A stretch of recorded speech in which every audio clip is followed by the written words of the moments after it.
Chapter 17, How the Balloon Was Launched. For 3 days Dorothy heard nothing from Oz. These were sad days for the little girl, although her friends were all quite happy and contented.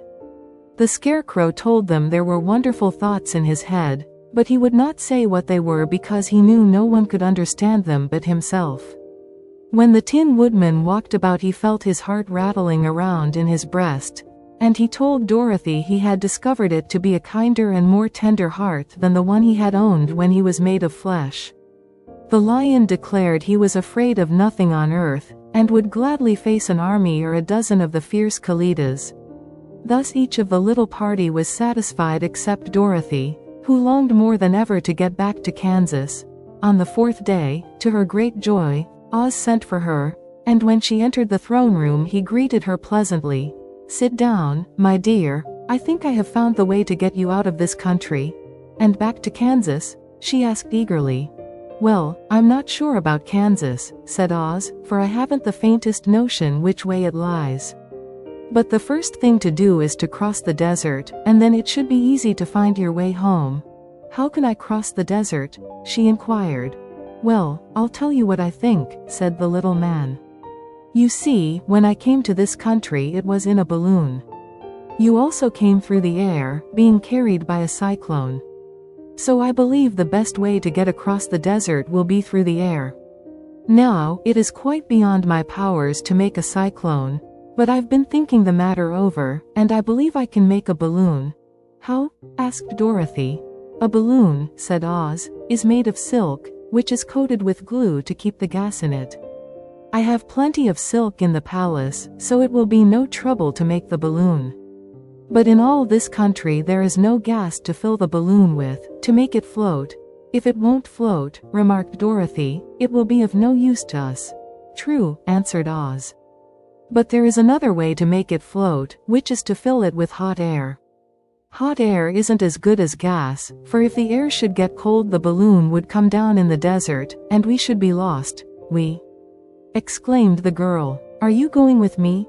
"Yes, of course," replied Oz. "I am tired of being such a humbug.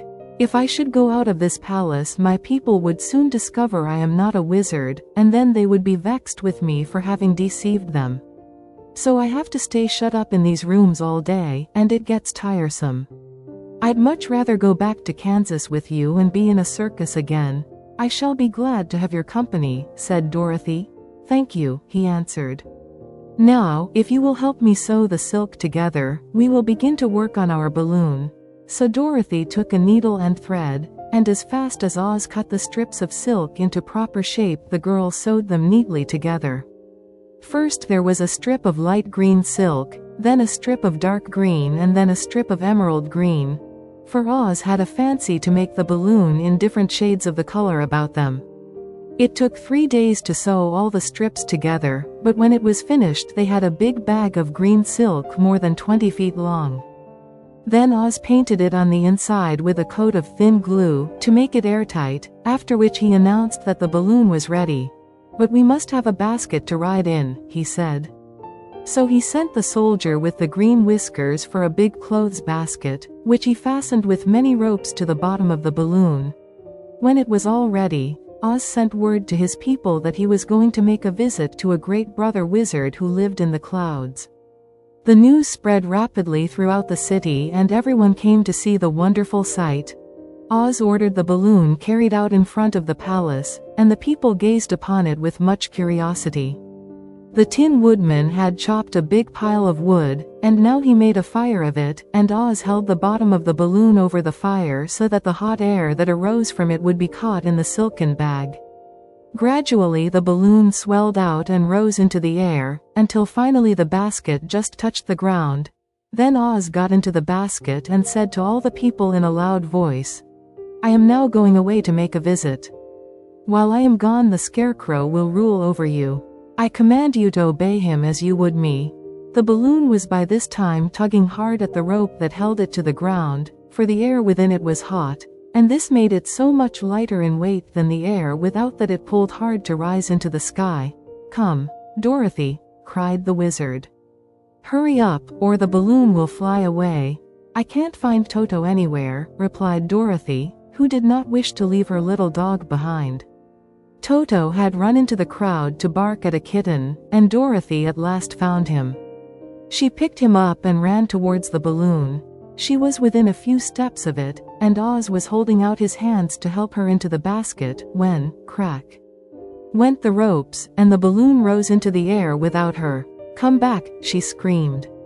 "I want to go, too." "I can't come back, my dear," called Oz from the basket. "Goodbye, goodbye," shouted everyone, and all eyes were turned upward to where the wizard was riding in the basket, rising every moment farther and farther into the sky. And that was the last any of them ever saw of Oz, the wonderful wizard, though he may have reached Omaha safely, and be there now, for all we know. But the people remembered him lovingly, and said to one another, "Oz was always our friend. When he was here he built for us this beautiful Emerald City, and now he is gone he has left the wise Scarecrow to rule over us." Still, for many days they grieved over the loss of the wonderful wizard, and would not be comforted.